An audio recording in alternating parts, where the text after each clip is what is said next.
Представляю вашему вниманию бессемянный сорт винограда селекции США под названием Autumn King. Autumn King, король осени. Значит, куст был посажен в сезоне 2019 года, привит на подвое Кобер 5ББ. В этом сезоне у нас первый товарный урожай. В прошлом сезоне нам не удалось получить грозди на основном побеге, на пасынковых побегах были грозди. Значит, но они не успели дозреть. В этом сезоне, несмотря на то, что сорт заявлен как очень позднего срока созревания, он созрел у нас как средний сорт. Еще в середине сентября ягоды набрали светло-зеленый оттенок, желтизной. И вот сейчас стояла холодная погода у нас. Значит, он висел, набрал желтизну, некоторые даже янтарный отлив ягоды. Значит, а в середине сентября были высокий уровень сахара, значит, в ягодах, и они уже были готовы. Значит, те данные, которые дают для Калифорнии, что он созревает на 8 недель позже Thomson Seedless, но у нас это не так.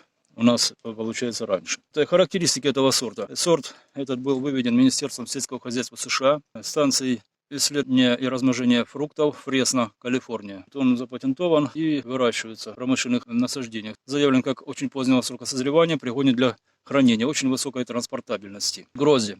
Значит, средний вес грозди заявлен более 500 грамм. Значит, мы здесь видим такие грозди средние, вот они. А также видим более крупные грозди, которые вот на этом побеге здесь гроздь может быть до килограмма. Ягоды овальной или эллиптической формы, иногда цилиндрической, но некоторые ягоды есть с секторным делением, вот рассеченные. Или вот нижняя ягода такая крупная, вот она, тоже имеет секторное деление. Или такие вот более вытянутые, продолговатая эллиптическая форма, или цилиндрическая, или такие даже округлые с секторным делением. Разные типы ягод бывают. Значит, гроздь средне упакована или сильно упакована. Значит, ягоды имеют малую подвижность. Слегка даже немножко они прижаты друг к другу, значит, деформированы, но они не лопаются, не трескаются от этой деформации. Как уже было отмечено, срок созревания в наших условиях, город Лисичанск, Луганская область, произошел в середине сентября, как среднего срока созревания. Ну, возможно, среднепоздний, значит, под большей нагрузкой будет где-то так. Но в любом случае он будет успевать созревать. Значит, что немаловажно, и это подтверждает перспективность этого сорта для возделывания в таких подобных регионах, как у нас здесь резко континентальный климат. Значит, континентальность явно выражена, холодная зима и жаркое лето. Значит, сумма активных температур в нашем регионе где-то 3400, доходит в отдельные годы до 3700 градусов Цельсия, значит, и это позволяет выращивать среднепоздние и поздние сорта. Конечно, все будет зависеть от местности выращивания, но вот у нас такая локация здесь, где у нас заморозки как бы обходят успешно. А в более нижних районах, вот ближе к Северскому Донцу, там заморозки бьют сильно. Вот Autumn King, король осени. Сейчас что хочется отметить? Коэффициент урожайности. Плодоносность побегов у него 1,1, по характеристикам от патента 1,1. Это означает, что на один побег приходится одна средняя гроздь весом, допустим, 540 грамм. Ну, в пересчете на средний вес грозди. Значит, мы видим здесь по одной грозди на каждом побеге, есть по две грозди. Вот две довольно хороших грозди на этом побеге. Значит, вот здесь две грозди тоже внушительных, таких более 500 грамм. Ну, в общем, если пересчитать это на среднюю гроздь, то так оно примерно и получится, как вот они пишут. Где-то 540-550 грамм средний вес грозди. Сила роста у него довольно высокая, тем более здесь применен подвой сильнорослый Кобер 5ББ. И вызревание лозы, вот можно посмотреть, значит, даже на вот этом побеге, это предпоследний побег с конца. Значит, вот на таком уровне уже сантиметров 80 она вызрела при такой нагрузке. Ну и концевой побег тоже вызревает. Здесь почеканено все было раньше. И сейчас уже это симулировало созревание. Значит, что еще хочется отметить. Удаление листьев, осветление я провел сразу, как только ягоды начали размягчаться. Значит, где-то 5-7 листьев было удалено в зоне гроздей. Значит, и солнечный свет на них рано начал попадать, и они приобрели вот этот вот характерный желтоватый оттенок с янтарным отливом. Значит, это как бы украшает эти грозди, то есть они не имеют такой полный зеленый цвет, а они именно вот с таким переливами цветов. По хранению, значит, и по транспортабельности. Сорт заявлен как очень транспортабельный, на отрыв очень тяжелый, значит, и хранится он в холодильнике 2 месяца без потери внешнего вида, без браунинга и без внутренних повреждений. Что касается среднего веса ягод, где-то 9,8 без обработки регуляторами роста и 10,4-10,5 с обработкой регуляторами роста, ну с гиберелином, допустим. Но вот это всего-навсего 15-20% дает прибавки весу ягод. Ну вот, а что касается, вот глядя на эти ягоды, которые мы видим, здесь явно более 12 грамм. И это без всяких обработок регуляторами роста. Ну, я отсорву для взвешивания крупную ягоду и характерную среднюю ягоду, чтобы посмотреть средний вес и такой максимальный вес, который может быть. Вот, допустим, вот эта ягода Давайте на отрыв сразу проверяем.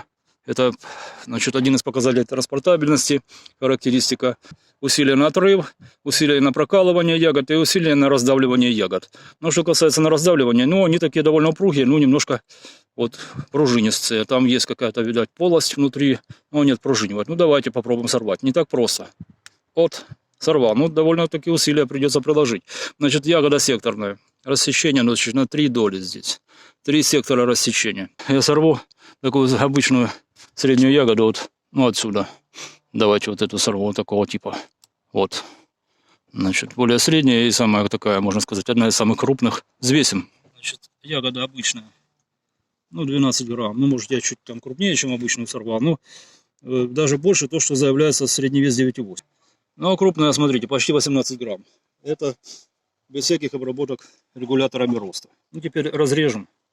Попробуем. Значит, вкусовые качества описываются таким образом. Кожица средней толщины, мякоть упругая, вкус сладкий, приятный. Внутри наблюдаются осколки семян, которые при едении ощущаются. Ну вот, проверяем эти данные. Значит, так оно, собственно, и есть. Какие-то тут осколки, возможно, где-то есть, разорванные семена. Вот они маленькие-маленькие. Вот, они абсолютно и незаметны даже. Вот где-то здесь. Вот, мармеладная консистенция. Вот они. Ну, можно сказать, первый-второй класс бессемянности. Минимальные. И теперь продегустируем. Все-таки есть.